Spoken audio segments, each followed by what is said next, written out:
तर आता अशोक खरातच्या पुणे कनेक्शनची चर्चा सुरू झाली। पुण्यातील उद्योगपती खरात प्रकरणात अडकलेले आहेत। खरात प्रकरणात रवींद्र धंगेकर यांनी हा दावा केलाय।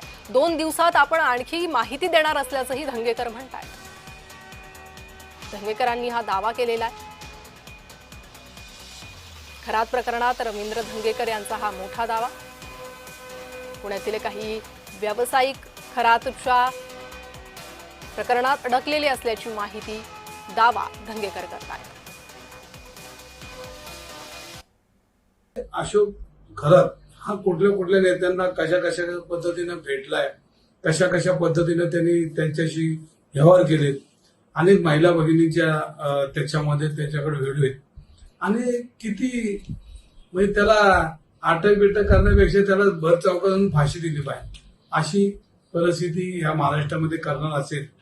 आणि नेत्यांबरोबर फोटो काढणं किती म्हणजे फार केंद्रीय मंत्र्यांपासून तर खालच्या मंत्र्यांपर्यंत सगळ्यांबरोबरच त्यांनी त्याचे जवळचे संबंध कसे निर्माण केले ते सगळं तपासून अशा लोकांना जाहीर फाशी दिली पाहिजे।